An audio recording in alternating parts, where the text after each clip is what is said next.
जो हमारे न्यूट्रिएंट्स चाहिए होते हैं हमारे प्लांट को, वो न्यूट्रिएंट्स हमारी ज़मीन में ही अवेलेबल हैं, पर वो हमारे जो प्लांट्स हैं वो अपटेक नहीं कर पा रहे, क्योंकि जो ज़मीन है उसमें ब्लॉकेज हो गई है। वो जो ज़मीन है वो बंजर हो गई है। वो जो ज़मीन है उसके सारे जीव जंतु मर गए हैं जो हमारे पौधों तक वो न्यूट्रिएंट्स पहुँचाते हैं। नमस्कार दोस्तों, सात्विक ऑर्गेनिक्स के यूट्यूब चैनल पे आपका स्वागत है।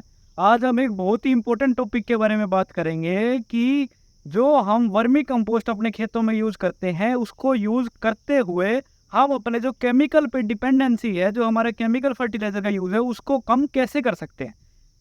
तो इसके लिए आपको थोड़ा-सा समझना पड़ेगा, वर्मी कंपोस्ट जब हमारे खेत में हम गिरते हैं, उसका जो बेनिफिट होता है वो क्या होता है? वो हमारा एक ऑर्गेनिक मैटर है, ऑर्गेनिक फर्टिलाइज़र है। जब भी वो खेत में डले, मिट्टी को भुरभुरी करेगा, सोइल की फर्टिलिटी बढ़ाएगा, उसको उपजाऊ करेगा और एक सोइल कंडीशनर की तरह वर्क करेगा। वर्मी कंपोस्ट में माइक्रो ऑर्गेनिज्म बहुत अच्छी मात्रा में होते हैं, जो वो सोइल में जाके वहाँ पे जो केचुए हैं, जो जीवाणु है, जो जीव जंतु है, उनको जो है एक्टिव कर देता है। जैसे ही वो माइक्रो ऑर्गेनिजम्स एक्टिव होते हैं, तो वो मिट्टी को और ज़्यादा भुरभुरी बनाते हैं। जैसे वो भुरभुरी बनाएगा, उसके बाद जो मिट्टी की क्षमता है वाटर होल्ड करने की, वाटर एरेशन की, जो उसमें हवा पास होने की, वो सारी क्षमता बढ़ जाती है। जो केंचुआ अपना काम लगता है, उसके बाद वो मिट्टी में पोर्स बनाता है। जब वो पोर्स बनाता है, तो मिट्टी में जो पौधा हमने लगा रखा है, पौधे को जो न्यूट्रिएंट्स की रिक्वायरमेंट होती है, उसमें जो न्यूट्रिएंट्स पहुँचने की जो अपटेक हम बोलते हैं, वो बहुत आसान हो जाता है। जब भी हम वर्मी कंपोस्ट का खेतों में इस्तेमाल करते हैं, तो उससे जो मिट्टी में जो हमारे न्यूट्रिएंट्स दबे हुए हैं, वो हमारे प्लांट को ईज़िली अवेलेबल हो जाते हैं।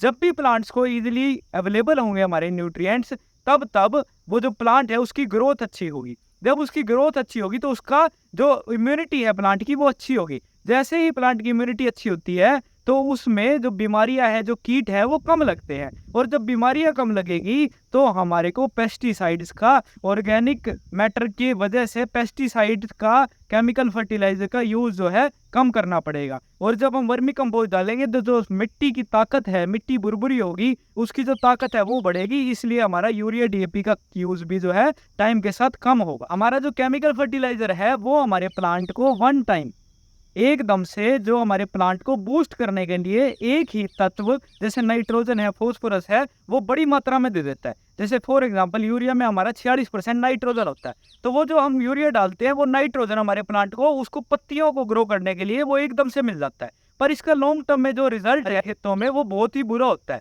लॉन्ग टर्म में क्या होता है, हमारी जो जमीन है वो बंजर होती जाती है, वो पक्की होती जाती है। इसकी गर्मी के कारण जो जीव जंतु है, जो केचुआ है, वो जमीन का मर जाता है। जैसे जैसे हम वर्मी कंपोस्ट का यूज करने लगते हैं हमारे खेतों में, ये सारी चीजें दोबारा से एक्टिव होने लगती है।